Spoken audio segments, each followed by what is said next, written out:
Tool number 4, order and chaos. Hi, I'm Britt Hartley. I have a master's degree in theology. This is Pepperoni. And I'm an atheist spiritual director focusing on tools for the void and existential crisis.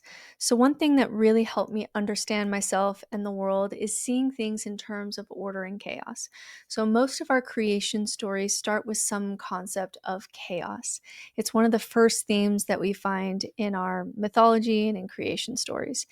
In fact, there's this new show that I just started called Chaos with Greek mythology, and Jeff Goldblum plays a fantastic Zeus. It's something that we find all over in our history. So, because we notice that the world around us has rules and patterns, but is also chaotic and random, we have stories to make sense of that, to tell us why there is order and why there is also chaos. So, Greek mythology starts with the chaos, this void that existed before the creation of the world. And then the Titans and the Olympian gods emerge to establish order and structure in the cosmos. In Hinduism, chaos is represented through cosmic waters of undifferentiated reality. And then Brahma, the creator deity, emerges from the cosmic waters to organize the universe and create life. Yoruba African mythology also has this idea of like primeval waters, this shapeless void. And then the god Obatala descends from the sky carrying sand to create land and establish order. In Maori mythology, the primal parents Rangi, the Sky Father, and Papa, the Earth Mother, are locked in an embrace when their children separate them, and that creates the ordered world in between them. So, this is just an ancient motif that we see in many of our origin stories where chaos is represented by the feminine and order is represented by the masculine, and they come together in some way to create the world. Even in Christianity, or as some cheeky atheists call it, Mesopotamian mythology, Genesis starts with the earth as formless and empty, and then over the surface of the deep. It says, with darkness over the surface of the deep, the Spirit of God was hovering over the waters. And so it's this kind of spirit that goes over the chaos to be able to start to establish order and create, the days of creation. So, the balance between order and chaos is one of the most fundamental aspects of spirituality cross culturally, because in these stories is this whisper of a great danger that too much chaos is dangerous and too much order is dangerous. But there's life and creation that thrives somewhere in the middle, in the balance between the extremes, in the flow between the two, in the flow between the feminine and masculine order and chaos. So, neurologically, we find this to be true that humans function best when we have some order and structure, but we also have room to grow into the unknown. When we have some information and some stability, but we're also able to take in new information. That's where our nervous system thrives. That's just where we thrive best as humans. Another symbol of this is obviously the Yin Yang symbol from Taoism that offers this other intriguing aspect that the black dot or the black paisley contains a small white dot within it, and the white paisley contains a small black dot. And this symbolism reflects this Taoist intuition that chaos has the potential to transform into order, giving rise to a new sense of structure. And conversely, in an orderly and predictable environment, all of a sudden one event can plunge you into chaos. The quickest way politically to get to fascism is through anarchy. The chaos of anarchy calls for the order of fascism, which then begs for revolution and anarchy again, and round it can go. So, despite their apparent opposition, there's this dynamic interplay between these two forces.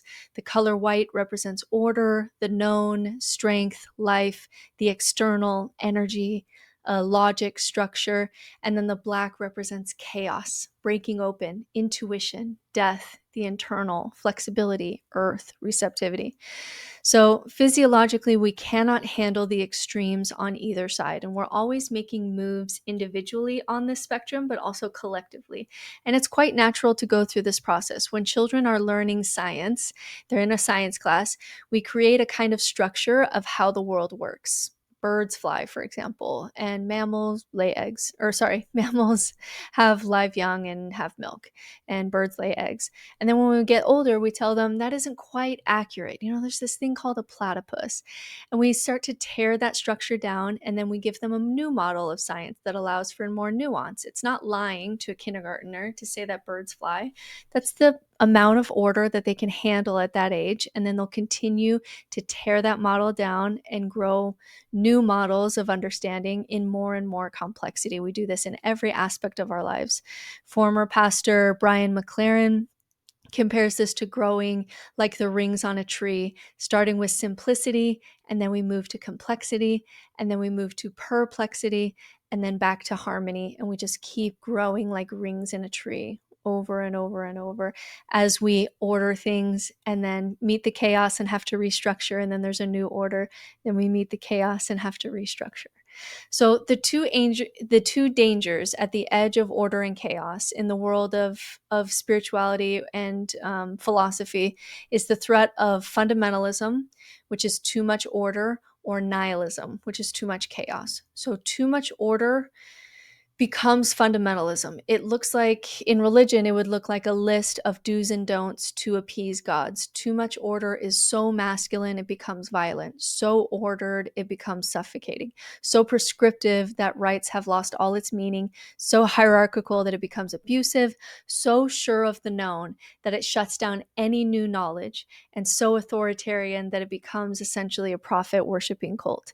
In Christianity, this looks like fighting for Bibles to be science textbooks in schools, and forced gay conversion therapy, and telling people they're going to hell, and prosperity gospel where people ask for wishes in return for their money, and subjugating women, replacing education with biblical literalism, televangelism, crusades for greater political power. Religious fundamentalism may prove to be the greatest threat to the planet's survival. And how does it feel to be in too much order? It feels suffocating. It feels like you can't move for fear of getting off the predetermined path. It feels like endless rituals where you go through the motions, but life has been kind of sucked out of these rituals. And too much order can also lead to this sense that I have to have this order and structure, or I can't function because I have no other tools for my anxiety, which is so often what we do. Even this slave mentality where you want to be a slave to God, you want to worship God, you want to stay on your knees all day and worship God. There's this safety that comes that if God is, the order of the universe, then I feel safer being a slave to that God than I do facing chaos. And so chaos can actually just fuel this turn to order because we have a lot of existential fears and it's scary. So if you're in too much order, what you need is deconstruction. You need to learn new things. You need to break things open. You need to chaos the order. But if you're in the void, you do not need the tools of deconstruction. That is not where you are. And understanding that would have been helpful to me so much when I was struggling in the deepest part of my nihilism, which was about 2 years long. And I had really severe depression. I was totally dissociated. I would have probably maybe unalived myself if not for the fact that I was a mother. I was just waking up every day and trying to be a mother so that my kids didn't grow up without a mother, essentially was the only reason that I was alive. And so I was turning to meditation at the time to see if there's anything that could help because I was really suffering. And I did this meditation. It's very famous, where it's called a headless meditation. And I can link it in the comments if you want it. But it's essentially where you totally break the illusion that you are a self sitting behind your eyes, kind of driving your body. But I was so existentially depressed and dissociated and in chaos at that time that when I did that meditation for 4 days, I was completely dissociated, where like I should have gone to a mental institution. I should have gone to inpatient is what I should have done. Because instead of saying like, this is my hand, I would say like, oh, look, it's a hand. Because I was so dissociate, like I had so blown up the idea that I'm a self living in my brain that I would just go, oh, look, it's a hand, instead of, oh, that's my hand. It was really disorienting. I was in a really rough space. Now, you need this if you are a CEO with a really strong sense of ego and you're sure of your beliefs and you have a lot of order and structure in your life. If you're there, go do psilocybin, go do headless meditations, go do these things that break yourself open. Especially for men, this seems to be something that's helpful, these ego dissolving meditations. But if you're in too much chaos, that is not the tool that you need, and knowing that would have helped me a lot. So, too much chaos is dangerous. We actually cannot psychologically function. You can't make a decision. It's total paralysis because there's no anchors to give you some kind of compass for up and down. There's just no way to make any kind of decision. So, too much chaos is absolutely paralyzing to our nervous system. It's not the kind of the danger that straps on a bomb to blow up a train station for God's glory. The danger is suicide, numbing yourself to death, sociopathy, in response to the absurdities of life and the suffering of life and the chaos of what it is to be alive and not know what is going on or why we're here or what the point of any of this is, and then we're going to die. At its worst, we see chaos and nihilism in the journals of school shooters in America, where the shooter has become so jaded that there's this hatred for being itself. And to those stuck in this despair, where it seems like the only rational thing to do in this situation when you're trapped in a world that you didn't consent to, it feels rational that you should take yourself out of it, even for some, like school shooters, with as many people as you can. If life is suffering with no respite, then death seems like a welcome friend when you're stuck in the void of chaos. So while we do know what religious fundamentalism looks like at large scale, and that's obviously terrifying, we don't know yet the full effects of large scale chaos, large scale nihilism, or the damage that people do as a group when all is meaningless and there's no hope found anywhere. But whatever that looks like, it's not good. So when we're in too much chaos, we're simply naked to the darker elements of reality. This is why I don't doubt anyone when they tell me that they found Jesus at rock bottom, or Jordan Peterson's 12 rules for life, or whatever, or the Eightfold Path, whatever they found, and their life got better. I don't mistrust these declarations one bit, even as an atheist. Some sense of order when you're in pure chaos is life changing for the better. Your life will get better in some way, even if that life raft wasn't true or real in any kind of eternal or metaphysical sense. So it's here in the chaos that we are truly naked to the harsh truths of reality, really the four existential fears, the monsters of the void that lurk in the deepest part of our subconscious. So this is building off of the work of Irvin Yalom, the Buddhist existential psychoanalyst. The four fears are fear of death, fear of freedom, fear of isolation, and fear of meaninglessness. And it wasn't until I met existential fears that I really understood why we need structure, why we crave cults and religions and organizations and tyrants in the first place. We crave gurus and institutions in order to access the soothing security blankets and anchors they provide. There's a reason Karl Marx called it, religion the opiate of the masses. And to his point, there are deep wounds here that yearn for medicine. These are the dangers of too much chaos, where we're just left open to these monsters without a way to cope. And so, what we need to do today, we'll dive into each one of those monsters of existential crisis. But what we need to do today is check in with ourselves. Where are we on the spectrum of order and chaos? If there's too much order, we need to deconstruct. But if you're here, you're in too much chaos. You need some order and structure. But because you're in the void, you're probably also cynical. And that cynicism or fear of getting sucked into a cult can keep you from trying things that actually can give you the psychological structure you need to function. So my advice here for this tool for void dwellers is don't go doing ego dissolving meditations. Check in and see how dissociated you are, how chaotic you are. And maybe now is not the time to do another rabbit hole dive into some other aspect of reality that you thought was real and isn't. You don't have to do that. You can do that at a time when you're more able to psychologically handle it. And if I could go back to the times that I struggled the most, I wish I could have given myself permission to say, that's an interesting rabbit hole.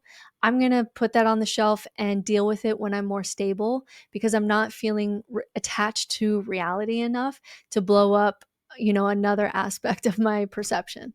So instead, while keeping our skepticism on board, I'll never ask you to turn that off. But instead, what we need when we're in too much chaos is to try to find tools that give us some psychological safety so that we're functioning. And then when we're functioning, we're better to actually be able to wrestle with these things when it comes to the void, because we're in a psychologically safe place to be able to do that. So that means looking into the science of rituals and developing some daily rituals that help remind you of your values. Try on an ism, uh, whatever it is, Buddhism or Stoicism, whatever the ism is, not because it's ultimately true, but just to see if there's tools there that help you in your experience of life. It doesn't have to be ultimately true for it to be helpful. If death is really scary, dive into tools that help you cope with death, and rituals and guided meditations that help you to process your fear of death. If you're feeling alone, reach out to someone, even if it's cold emailing me or going on to Reddit anonymously. Sometimes you just need the anchor of not feeling like you're going through this totally alone. Read stories of others who have gone through the void and lived to tell the tale and are appreciative of that journey. I'll do many of them here on this channel. And just know, oh, I'm in a little chaos right now for what my nervous system is able to handle. So right now I'm going to focus on tools and perspectives and ritual and people and inspiration that give me a sense of calming this existential anxiety. And then when I'm feeling a little bit more stable in between, order and chaos, then I'll go dive into that Robert Sapolsky podcast, or Donald Hoffman talking about reality, or that new physics article that talks about how the universe isn't real in any ultimate sense. It's only locally real. It's okay to stabilize and use tools, because just going down rabbit holes until you're totally paralyzed and of no use to yourself or anyone else just isn't a great benefit for anyone. And it's okay. I'm giving myself and you permission to say it's okay to not have to break everything down all at once, all the time. Our brains can only shift 1% at a time. So, where are you on the spectrum of order and chaos? And if you're in chaos, what things can you establish even arbitrarily, just for the sole reason of giving your nervous system a chance to function a little bit better, so that then we can go on and tackle some of these bigger concepts that we're going to do later on. Maybe it's a routine, a ritual, a daily walk, a friend you can talk to, an online group, an affirmation, trying on an ism just to see what it's like, finding other people you can use as anchors so you know that your suffering won't last forever. A movie that really inspires you. Groundhog Day is the one that I just talked about today. Find some anchors in the void so that we can better handle things psychologically as we continue to wrestle and ask questions and learn and grow. But we need some structure in order to function. And it's okay to just take some time to build that up. And it doesn't have to be anything with truth claims or eternal or metaphysical, because you're probably too skeptical to feel like you're going to know what's going on in the universe anyway. We can just start with you. I feel better when I take my morning walk in the morning. I feel better when I start my day with this. This quote really inspires me and reminds me what is worth living for. Whatever it is, try to establish some daily, weekly routines, some people, some stories, some inspiration, whatever you can find to give yourself some sense of psychological stability. And then we're going to have our nervous system and our body and our brain in a place where we can take on more information when it comes to the void and how to make big shifts with existential fears and all the things that we're going to go into. Get yourself in a place where you can even handle that by first establishing some structure in your life.